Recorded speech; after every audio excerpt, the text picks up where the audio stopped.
Morning. आज मैं नया टॉपिक ले रहा हूँ, रमन स्पेक्ट्रोस्कोपी।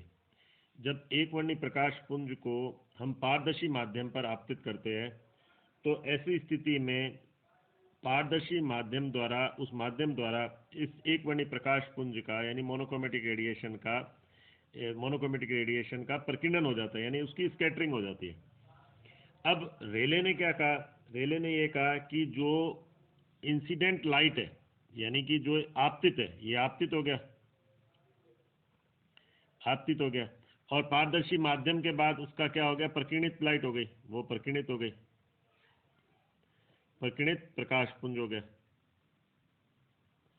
यानी एक तो हुआ एक वर्णी प्रकाश पुंज जो आपतित हमने करा स्टार्टिंग में, और पारदर्शी माध्यम के बाद उसका क्या हो गया? प्रकीर्णन हो गया। तो रेले ने क्या कहा कि जो इंसिडेंट लाइट है यानी इंसिडेंट की आवृत्ति और जो स्कैटर्ड है, स्कैटर्ड यानी ये हो गया प्रकीर्णित,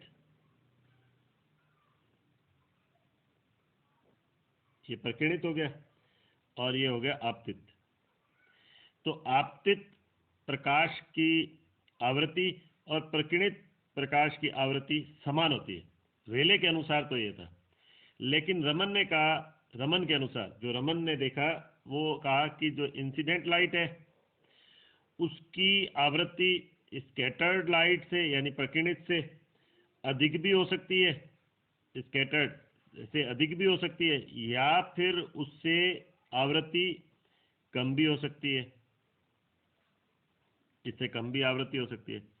तो आवृत्ति ज़्यादा भी हो सकती है, आवृत्ति कम भी हो सकती है। ये किसने बताया? ये रमन ने बताया। जबकि रेले ने क्या कहा था? रेले ने कहा कि वो उसकी आवृत्ति समान होती है। अब इसे हम किस प्रकार से बता सकते हैं, कौन से सिद्धांत द्वारा समझा सकते हैं? तो ये सिद्धांत है हमारे पास क्वांटम सिद्धांत। यानी क्वांटम सिद्धांत द्वारा हम ये व्याख्या कर सकते हैं कि ये जो आवृत्ति है किसकी, आपतित प्रकाश की आवृत्ति और प्रकीर्णित प्रकाश की आवृत्ति जो है वो समान है, ज़्यादा है, कम है, इसकी व्याख्या हम कर सकते हैं।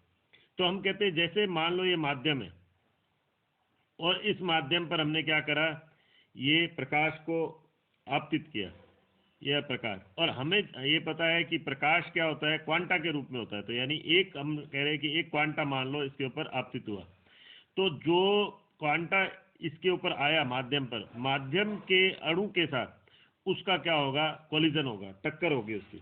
और वो टक्कर क्या हो सकती है? दो तरीके से हो सकती है, या तो वो टक्कर हो इलास्टिक, और या फिर वो टक्कर हो सकती है इन इलास्टिक। यानी या तो वो टक्कर होगी क्या?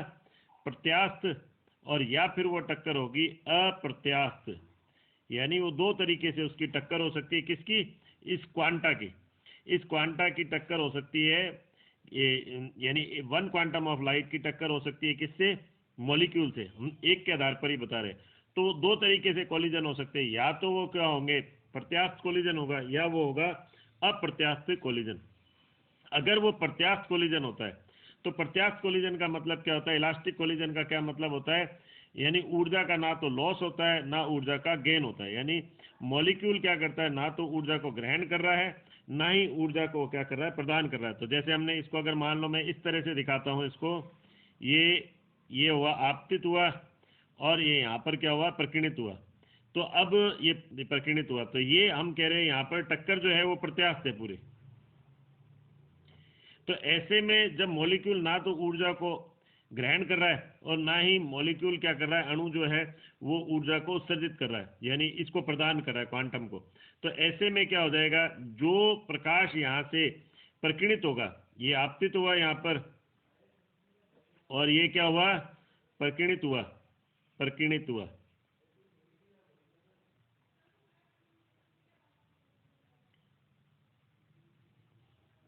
ये प्रकीर्णित हुआ प्रकाश। तो दोनों की जो अभी यहाँ पर मैं वापस से लिख देता हूँ, ये प्रकीर्णित हुआ,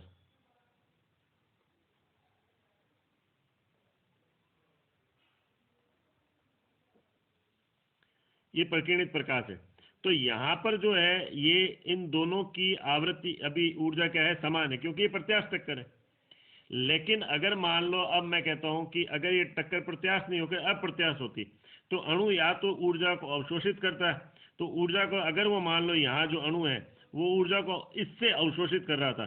तो ऐसे में ये इसकी ऊर्जा क्या हो जाएगी, कम हो जाएगी। ये जो प्रकीर्णित है इसकी ऊर्जा कम हो जाएगी। लेकिन यही अगर अणु इसको दे रहा होता, अपनी ऊर्जा इसको प्रदान कर रहा होता, तो इससे क्या हो जाता है, इसकी ऊर्जा क्या होती, बढ़ जाती, यानी प्रकीर्णित की ऊर्जा बढ़ जाती। तो मैं एक बार इसे वापस से बना के दिखा रहा हूँ आपको नए सिरे से।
ये इस तरह से हमने लिख दिया, ये अंतर हमने बताया इस प्रकार से, ये भी अंतर हम दिखा रहे हैं डेल्टा ई।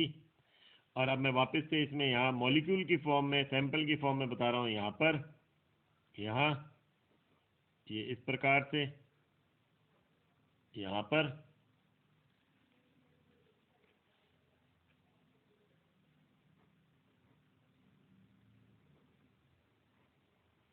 ये इंसिडेंट लाइट, ये स्कैटर्ड लाइट, ये इंसिडेंट लाइट, ये स्कैटर्ड लाइट, ये इंसिडेंट लाइट, ये स्कैटर्ड लाइट हो गए। यहाँ पर ये टक्कर जो है प्रत्यास्थ है, और ये रेले ने बताया कि ये जो अगर टक्कर प्रत्यास्थ होगी तो ऐसे में ये इंसिडेंट लाइट और स्कैटर्ड लाइट की जो ऊर्जा होगी वो समान होगी, यानी आवृत्ति भी समान होगी। तो हम यूँ लिख सकते हैं इंसिडेंट लाइट, और यहाँ पर हम लिख सकते हैं स्कैटर्ड लाइट। ये तो हो गया समान आवृत्ति, रेले द्वारा जो बताया गया। अब दूसरा कहते हैं सॉरी, अगर मान लो क्या होता है, मॉलिक्यूल क्या करता है, ऊर्जा को गेन करता है। मान लो इसने मॉलिक्यूल जो है उसने डेल्टा ई ऊर्जा को ग्रहण कर लिया, यानी उसने प्लस, प्लस का मतलब अणु ने ग्रहण करा, हम ये मान रहे हैं कि अणु ने ग्रहण करा। तो ऐसे में अगर ये एच न्यू हम दिखा रहे हैं, तो ये एच न्यू स्कैटर्ड की बताएंगे H new minus delta E, यानी इसने तो डाला एच न्यू और इसने क्या कर दिया, एब्जॉर्ब कर दी, मॉलिक्यूल ने एब्जॉर्ब कर दी। तो ऐसे में क्या हो जाएगी, अप्रत्यास्थ टक्कर है ये। अप्रत्यास्थ में यही होता है, या तो एब्जॉर्ब होगी या इमिटेड होगी। तो इसने एब्जॉर्ब कर ली, तो H new minus delta E हो गया यहाँ पर। तो इस तरह से निकली। अगर मान लो मैं यहाँ कहता हूँ कि ये एच न्यू, अब मॉलिक्यूल मान लो दे रहा है, उत्सर्जित कर रहा है, तो इसको दे रहा है, मान लो वो इसको दे रहा है, यहाँ तो मॉलिक्यूल ग्रहण कर रहा है इससे, तो ये इसको दे रहा है। तो अब की बार यहाँ क्या हो जाएगा, H new plus delta E, तो ये हो गया स्कैटर्ड लाइट की। तो अब ऐसे में हम क्या करेंगे, इसकी आवृत्ति जो होगी वो तो हम कैसे दिखाएंगे, इस प्रकार से लिखकर, और इसकी आवृत्ति हम किससे, स्कैटर्ड की बताई हमने, इसकी स्कैटर्ड की, तो इसको हम किसी प्रकार से दिखाएंगे, आवृत्ति की फॉर्म में बताएंगे, तो इस प्रकार से आ जाएगा। यानी मैं अगर वापस से इसको लिखूं तो मैं यूं लिखूंगा, स्कैटर्ड बराबर ये इंसिडेंट और उसमें से कुछ घट गया। तो इसका मतलब क्या हो गया कि यहाँ पर जो इंसिडेंट है वो ज़्यादा होगी किससे, स्कैटर्ड से। हम देख भी रहे इंसिडेंट जो है वो ज़्यादा है किससे, स्कैटर्ड से। ये रहा इंसिडेंट ज़्यादा है स्कैटर्ड से।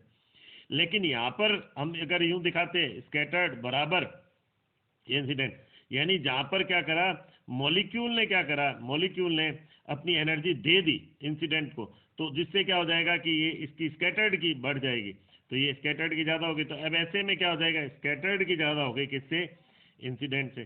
तो ये जो जब हमें स्पेक्ट्रा प्राप्त होता है तो हमें तीन तरह की लाइन प्राप्त होती है। एक तो रेले वाली हो गई, ये रहा, और दूसरा क्या हो जाएगा, दूसरा क्या हो जाएगा, इसको तो हम दिखा देंगे यहाँ रेले प्रकीर्णन बोल देंगे हम इसको, और ये म्यू इंसिडेंट किसके बराबर बोल देंगे, म्यू स्कैटर्ड के, न्यू स्कैटर्ड के। और दूसरा क्या हो जाएगा, अगर मान लो इससे कम पर हमें प्राप्त हो रहा है, तो यानी ये कम पर प्राप्त हो गया, तो इसको हम क्या बोलेंगे, न्यू स्कैटर्ड बराबर new incident minus delta E by H, यानी ये जो गैप होगा वो कितने का होगा, डेल्टा ई बाय एच का। अगर आवृत्ति की फॉर्म में ले रहे हैं, ऊर्जा की फॉर्म में लेंगे तो डेल्टा ई हो जाएगा ये। अगर मान लो ये इधर ऊपर हायर नंबर पर प्राप्त हो रही है, सेम डिस्टेंस पर ही होगी, ये डेल्टा ई बाय एच, और ये क्या हो जाएगी हमें स्कैटर्ड, और ये यहाँ पर हो गई हमें ये हायर पर प्राप्त हुई, तो ये तो कहलाएगी स्टॉक लाइन, और ये कौन सी हो जाएगी, एंटी स्टॉक लाइन।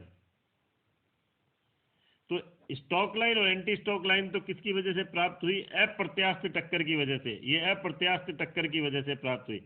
लेकिन यहाँ पर हम देख भी रहे हैं कि इसमें ऊर्जा क्या हो रही है, इस वाले केस में जो ऊर्जा है वो इतनी स्कैटर्ड लाइट की कम है, ये हम कह रहे हैं स्कैटर्ड की, और इसमें स्कैटर्ड लाइट की इंसिडेंट लाइट से ज़्यादा है, ये हम देख भी रहे हैं स्कैटर्ड लाइट की इंसिडेंट लाइट से ज़्यादा है।